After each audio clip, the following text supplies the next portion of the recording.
somebody was telling me I can't, so I was on a mission to prove those haters, those doubters wrong. Especially, being an African-American quarterback, like telling you you're not going to be able to be a quarterback in college or in the pros. So I'm taking that as what? I said, Coach, I just want to play quarterback. I don't want to hear anything about no other position. So I was that determined to prove a lot of people wrong that I could play that position.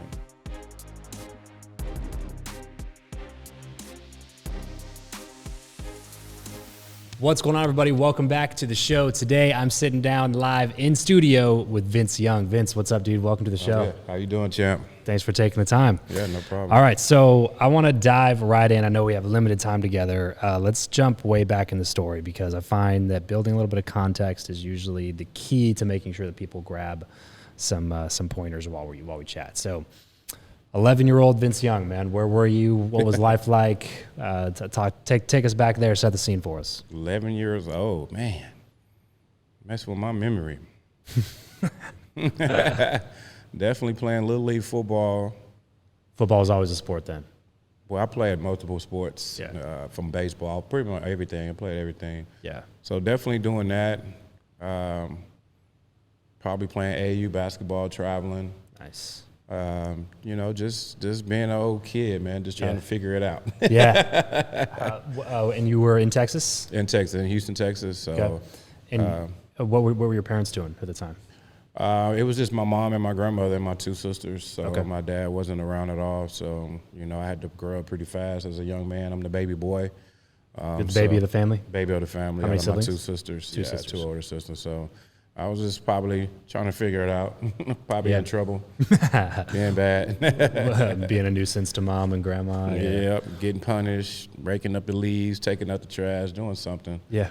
What did your mom do to put food on the table? My mom was a homemade nurse, so she traveled to take care of, elderly people, making sure they bed is clean, they're clean, making sure they got their groceries, everything in the house. So she's mostly taking care of the elderly people. So then she Houston. Did that for a living, and then she came home and did the same thing for you guys. Exactly. Make sure you're clean, make sure you're fed. Yes, her and really my older sister. Like when my mom was gone, big sister's mom kind of. Yeah. Sounds like your mom was a savage then, huh? Oh, yeah. She didn't play no games. I mean, she had her issues, struck out on drugs, all that type of stuff. But, one thing she did about why she was going through all her stuff, she made sure her babies was okay. Yeah. She made sure we was good. Yeah, man. It's so interesting talking to people on the show and finding out where everybody came from. What the story is. Yeah. Because I found, the vast majority of the successful people that I've been able to talk to anyway, and I don't know if you would say the same, didn't come from much of anything. Mm-hmm. But that's what I love about the show, because to me it levels the playing field. Right. I think a lot of people get stuck in this mentality that they were born into this situation and that's just the cards that they were dealt and they can't do anything about it. Yeah. And yet we have so many examples of people who did do something about it. Mm-hmm. When you were, that age, a kid coming into teenage years, did you expect that you were going to play sports professionally or? Well, not really. Because, in my type of neighborhood, predominantly black and Hispanic, gangs all over the place, poor, poverty area, you don't make it out, and a lot of people didn't. Yeah. So you kind of saw the same, statistic, the same stat. Yeah. That you didn't make it out. So I was just one of those kids that was listening though to that stat or somebody telling me I can't. And still to this day, when somebody tell me I can't, I'd be like, man, we'll yes, see. I can. Yeah. So I kind of flip it to, motivation and things like that, because of the fact, like I said, that's what happens in my community. Yeah. A lot of kids don't get out. They either get trapped out of games, just give up, commit suicide, get killed. It's all kind of things that goes on in the neighborhood I'm from in Southwest Houston. So, and then being, not having money and living off check to check. Yeah.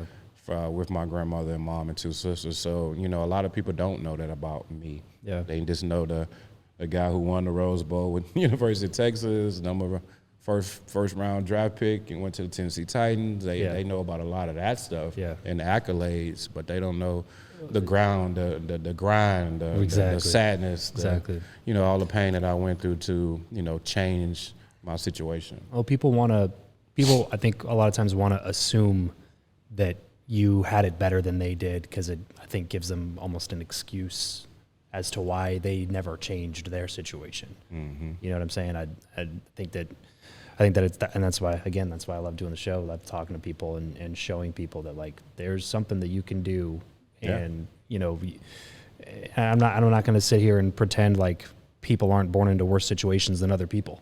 Right. It happens. But the bottom line is at some point it becomes a matter of, well, okay, it happened. So now what? Yeah. What do we do now? Exactly. Right? Do we sit here and just like sulk for the next 90 years of your life if you're lucky to live that long, exactly. Or do we do something about it? And if we do want to do something about it, what do we do? Right. So what would you say to somebody that's in that situation right now? Maybe athletics isn't on the table for them, but that's another reason I found that the principles stay the same regardless of if it's in athletics or if it's in business or if it's in freaking nursing or whatever it is. The same principles apply across the board. What are a few of the things that you've kind of held to that have taken you throughout your career successfully? Well, I can just, say from my morals and my family background is the strength, and then the women who raised me. My mother and grandmother was extremely strong. I mean, even though we didn't have it, but, they made sure they was taking care of their responsibilities, if it's working, putting food on the table, dealing with whatever it may be. And I just saw that in my mom and my grandmother growing up, the strength that they put into making the change. And then I kind of just ran with that. Yeah. I kind of used that as motivation. If I had to go out and just cut grasses in the whole neighborhood, watch everybody cars, people passing by like, Vince, you got me next week? I got you. Just trying to find out ends meet to help with my mom with their situations. And just being strong. So I just kind of, want to just tell the next generation or whoever it may be, grown, adult, whatever, don't nobody care about you complaining and moping. You can always change your scenery, the atmosphere of what you dealing with as a kid. And I'm a true testimony to that. So I'm a first to graduate out of in my family. To do some of the things that I did, and still to this day, is just I just use all that motivation to change what was going on in my life. And if it's just knowledge, just going to learn, or finding a mentor, just putting them type of positive people in my life, just changing the outcome of the situation that was put in front of me. So, and then I just kind of focused on it. You can't just get distracted once you get one accolade and something does change. You got to keep going, because you're not going to be 8 years old all your life. You're not going to be 12 years old your life. You're not going to be 20. It's going to keep going. So what are you doing as a young man or young lady or whoever it is to make your life a little bit better from what you see in your everyday community? Yeah. You played all the sports growing up, like we talked about. At what point was it like football is where I'm supposed to be? I kind of started that in my high school year. I wasn't really too close with my high school coach, basketball coach. So, I just got tired of what he perceived me as. You know what I mean? Yeah. And I just got tired of, why do you think this? Why this? Why that? And, I can point a finger at myself as well, but I didn't want to be around negative energy. So once I wasn't getting along with him, I kind of really focused a lot of my time in football and baseball and basketball. Other than my high school, I played with other AAU teams, but I didn't want to play for my school anymore. Got it. I really just started focused on football. We had an outstanding coach, down-to-earth guy, still a man to this day, Ray Seals. He taught me a lot, not just on the football field, but as just learning. Had to go take speech classes, doing a lot of stuff that he saw in me, that he's saying, oh, you might as well get ready, because I see the potential in you. You need to start preparing yourself for these type of things. And didn't know what he meant until my senior year, start getting in college. Then you start seeing that transformation, what he was saying when I was in high school. and he had put me on that path, and I just kind of stayed on it. It's amazing how one person like that can come in and change a lot of things. You know? Yeah. If you listen, you know, and then you have to do it too. It's a big caveat. Yeah. I mean, you can get all kind of information implemented into your everyday life, but are you going to use it? You know, the tools that somebody is blessing you with. So, and I had to. I mean, because he believed in me a lot, and for somebody to take their time out their busy schedule, especially as a high school coach, because he's not only mentoring me and making sure I'm good, it's also that next teammate of mine, the other teammate of mine, the other teammate of mine that's trying to get on that same path to be successful. I just appreciate him, you know, giving me that time to put time into me so he can see me be successful. In the entire journey from high school to college to NFL, when did you start realizing that this could be a path that you could actually make money from? Man, I mean,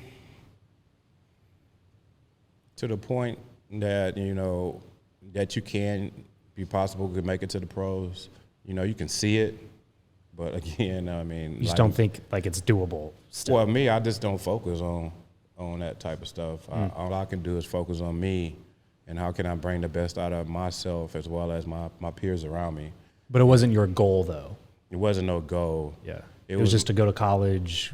It was just a mostly path to it was school. just mostly people just telling me I can't. So, you know, I wasn't really the goal guy. I was more so like somebody was telling me I can't. So I was on a mission to prove those haters, those doubters wrong. So I kind of looked at it in that aspect of it, and then my family situation, I kind of looked at it as that I can change my entire family situation as well as my own situation. So I wasn't kind of like looking at it as a goal to like now I look at things for goals and do stuff now as I'm older. But at that time I was just so motivated to prove people wrong at the time. Right. Especially, you know, being an African American quarterback, like telling you you're not gonna be able to be a quarterback in college or in the pros. So I'm taking that as what? Yeah.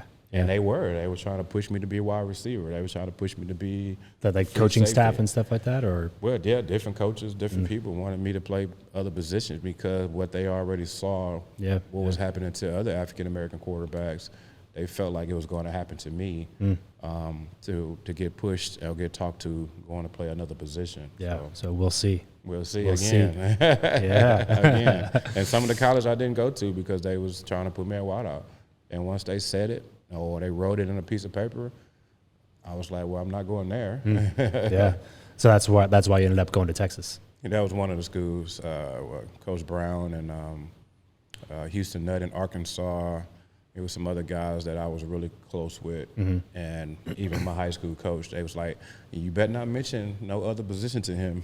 You're going to lose him like that. He's gone, He's gone. So, and Coach Brown, I told him when he came to my house to recruit me, I said, Coach, I just want to play quarterback. I don't want to hear anything about no other position.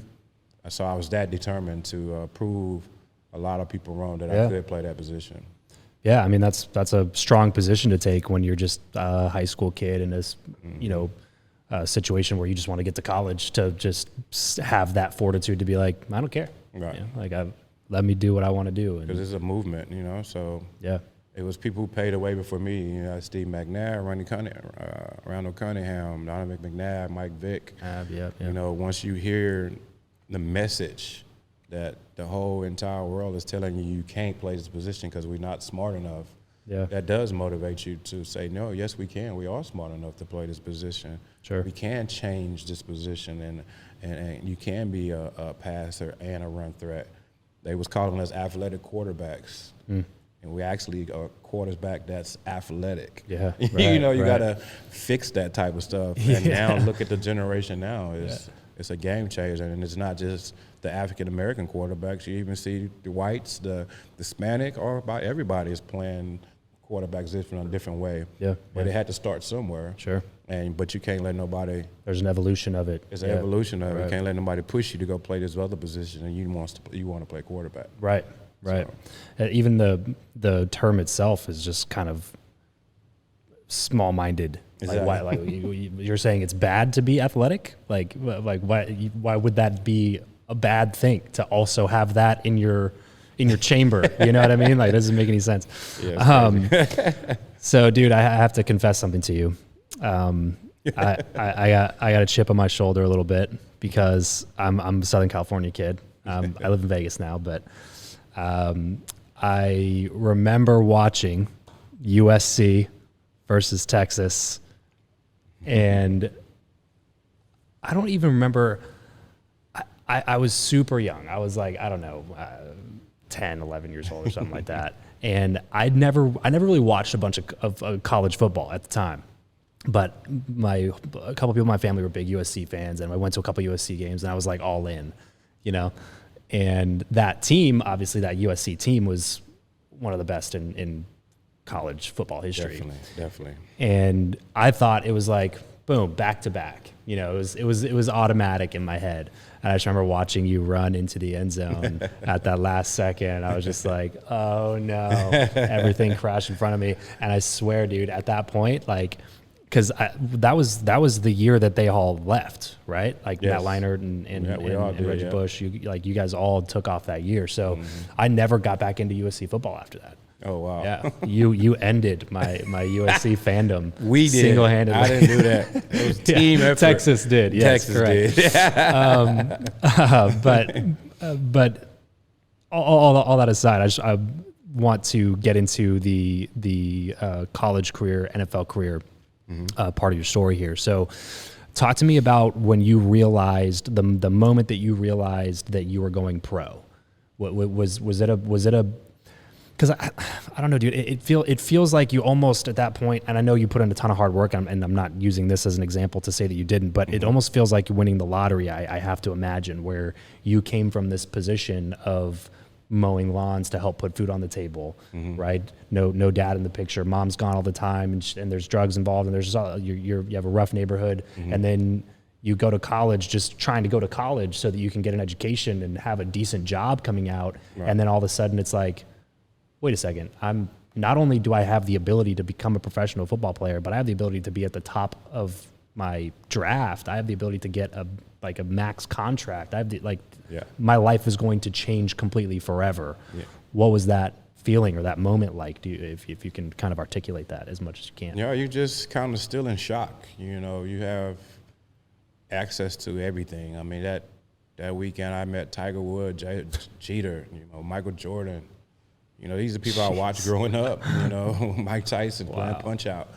You know, these are people I watched growing up as a kid that motivated me to be the best. Wow. And that was my moment, along with my teammates.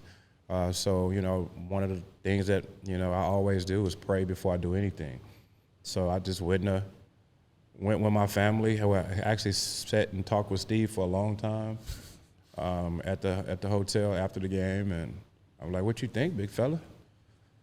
He was like, "Man, you have an opportunity to make history for not only just for you, but your entire family, and make it a game changer, as well as what you did. That was unheard of, you know." So just hearing that and from him and getting his blessing, and then sitting down with my family and with my pastor, he was at the game as well. Oh, really? And we all coming together, sitting in the big circle, and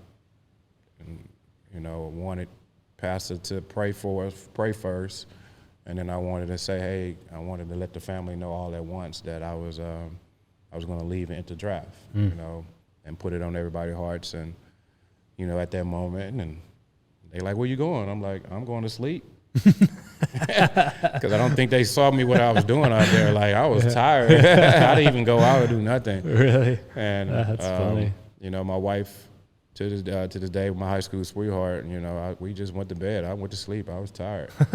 So broke that message, and they all want to stay up and celebrate the game, but also celebrate that. Right. I'm like, well, I love y'all. Yeah, maybe later. Yeah. I'm finna go to sleep. I'm tired.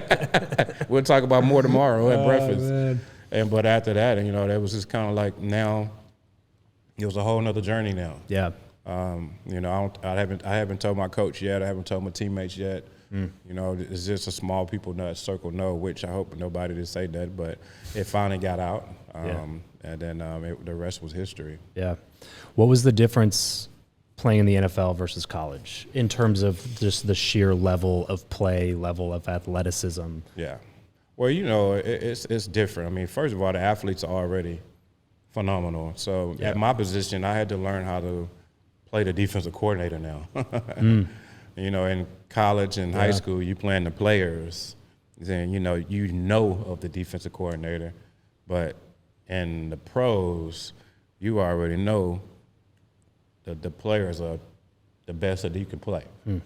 So now, as I was getting older, being around Kerry Collins and being around Steve McNair and talking to my own defensive coordinator, you know, how can you help me be better on this level?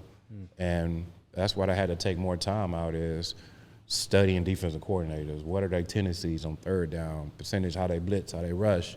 You know, sitting down with my defensive coordinator or my defensive line coach, like, what do you see that in me that I can change and be better at? Well, Vince, when you underneath the center, you rock, and once you about to snap the ball, you stop. You know, stuff like that. There's small things like that. So now I'm studying myself as well as the defense coordinator. What are they trying to do to me to stop me from, you know, winning that ball game? Yeah. And I had to take it to another level, and that's the other level that I feel like you don't do that in college. Yeah. You don't do that in high school. You know, I had to learn that stuff as more reps at practice and stand in communication with my defensive guy, my defensive coordinator. And I really felt like that.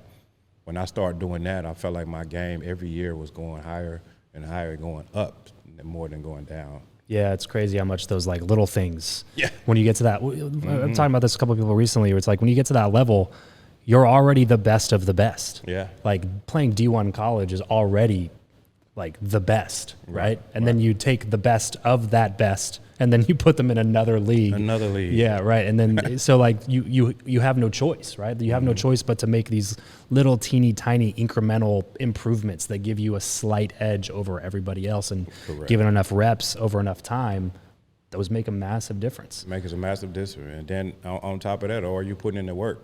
Yeah. You know, a lot of people don't put the work in, but in the pros, you have to put in so much work. And then knowing, you know, once you get in the league for a while, and then you got a guy from the Patriots, he's on the coaching staff.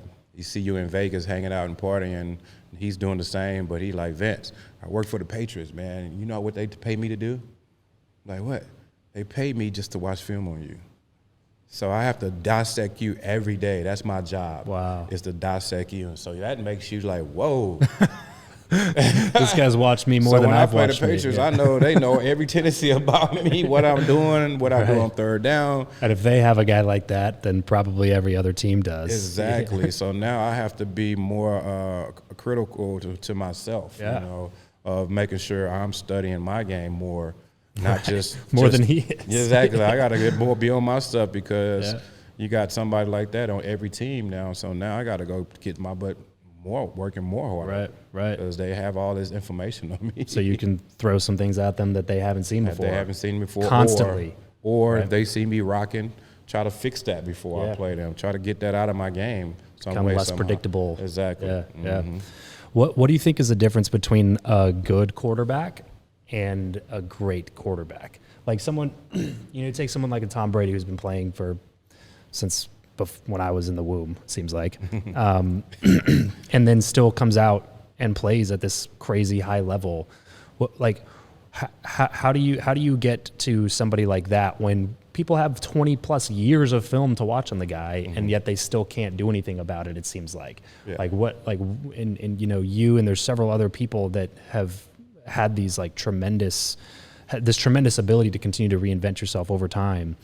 What's the difference between that and somebody who just kind of makes it to the league and then that's it? I use the word professionalism. You know what I mean? You can't coach that. You either got it or you don't. You know what I mean? And you either understand it or you don't understand it. And professionalism to that point is you have an organization that's investing in you, and everything about you, your character, type of person you is off the field, type of person you is in the locker room. The professionalism is that part that, a lot of quarterbacks don't have and tend to forget, and and that if they do, they can have a long, successful career. You know, a lot of guys wants to get that money. I'm like, yeah, get that big check. Get it. Yeah, take care of your family. Take care of your family. Do what you're supposed to do, because they're going to do everything they can to use you until you're done with you. But in the same time, you got to make sure you communicate, stay in communication with the organization.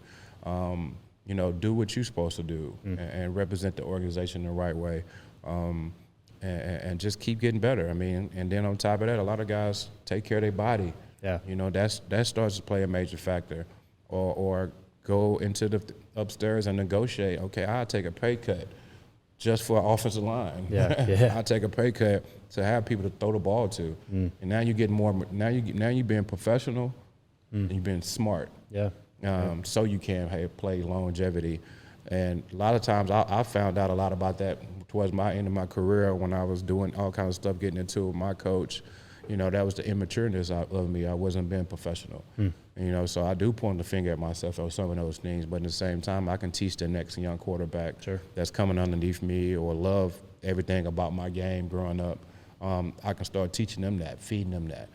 You know, as you continue to get to year 4, 5, and 6, and 7, which a lot of guys don't, you got to start looking for these type of details. And prime example is Tom Brady. He's a very professional guy. Take care of his body, love his organization, love his teammates, and he'll take a pay cut to have an outstanding offensive line. He's going to make sure he got the right guys around him. And you only learn that as you get older and mature and you get more professional of being a face of an organization like that. So, and it's a major position. You know, it takes time to understand that. But once you get it, once they believe in you, that organization or whoever that GM is, that means you can go talk to him about anything because he's seen that in you, the matureness that when you first got there to where you're at today. And that's the professionalism that I feel like a lot of guys don't understand yet until when they get to that peak, they can learn more about that. You've had a tremendous career, and a lot of kids look up to you. Who do you look up to at this point in your life? Not necessarily even just in football, just you know, coming into the next phase of your career, working on all the stuff that you're working on these days, who are you looking up to? Well, I mean, it's just not one person, you know what I mean? God has blessed me to be around multiple outstanding people in my life, from coaches to mentors, business people.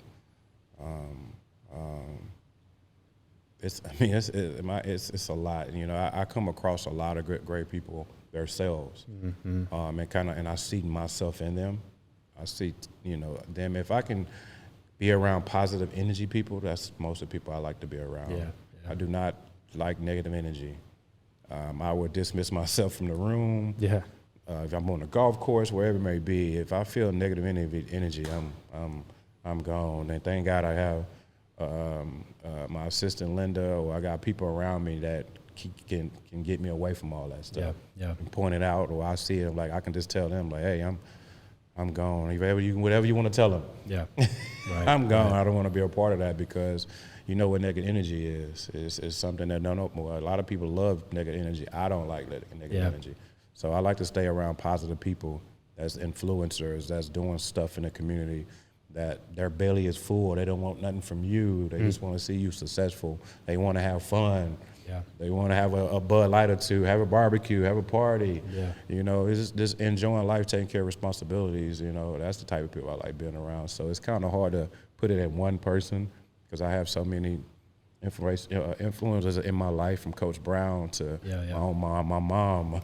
There's so many people that God blessed me to have in my life, man. I just kind of lean on them and hang out with them and just stay around that positive energy. In your mind, what does it take to become world class, if you had to boil it down to something? I just say manners, man. Being respectful. That's world class. It's hard for people to do that.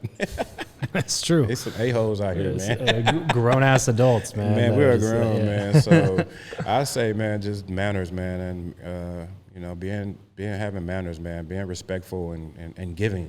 You know, always don't be the person that's receiving all the damn time. So I think that's my major deal, putting myself around that positive energy and just people who have manners, man. They respect it. You know how your mom and dad raised you, And some of them just forget it and don't care, and they just do what the hell they want to do. Yeah. And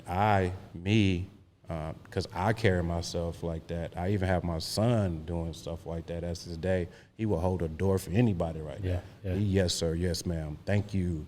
You know, I'm like, dude, that right there is going to have you go where you want to go in life because you got manners. And people love that. Yeah. Because the why people don't do that no more. People don't say yes, sir, no more. Yeah. People don't say yes, ma'am, no more. And some people get upset when you say ma'am. I'm like, that's I so don't true. mean it like that, man. I don't mean it because of your age. I mean because I'm respecting you as a woman. Yeah. And I'm respecting you as a man, sir. And so, I have to say that a lot. And then once they do, they're like, well, I like how you put it in that way. It's so funny you say that, dude. I was literally like, I don't know, like a month ago, I was traveling. I was speaking somewhere. And then I said it to the lady at the hotel. And she goes, were you in the military? I was like, no, why? And she was like, well, you keep saying ma'am. And I was like, oh, I'm sorry. Like, it's just, a habit. I I tell my niece, yes, ma'am. I tell my nephew, yes, sir. Yep. You know, exactly. It's just a habit that's how I talk. But in the same time, like, I think, when you get to the point in your life, it's just a habit like that. Yeah. You don't even know you're saying it. I don't know I'm saying it. It's just the point that you just giving out positive energy and you have respect and manners for the next human being in front of you. Exactly. Yeah. No, I love it, dude. And I love that answer. I really, really appreciate that. Thanks for coming on the show. Is there anything that you're working on right now? Anything that you want to kind of plug? Anything that, if somebody's listening or watching this right now, if they're like, man, I want to go get more Vince Young, how can they do that? Well, you can always follow me online at Vince Young 10. I have a lot of stuff going on that God has blessed me with. My insurance company, we just launched, making sure people have life and health insurance and their supplements, understanding the importance and the knowledge of that. And a lot of people don't have it, or they cancel it. And then a sudden death happens. Yeah. How you gonna pay for the funeral? How you gonna do this? Or you go to the hospital, you don't have the proper information to get your supplements for your diabetes, life insurance, health insurance. So me studying that right now for myself, as well as for my community, being a face for that for my community, because we don't have it. A lot of my people, black people, it's a game changer. That's what type of person I am. If people feed me knowledge, I want to feed it back to anybody across the world. So where can people find info about that insurance company? You can go, like I said, to Vince Young 10 on my social media pages. I can give you all my stuff, but cool. Younginsurance, Young Insurance. I can give you my email. Sweet. Then I got a team, VinceYoungFFL.com. Perfect. We got information all over the place that we just trying to, help people. You know what I mean? Love it, man. Like somebody did me. Love it, dude. Thanks so much for coming on the show, man. This is a lot of fun. I appreciate you. Yeah, no problem. Appreciate it, champ.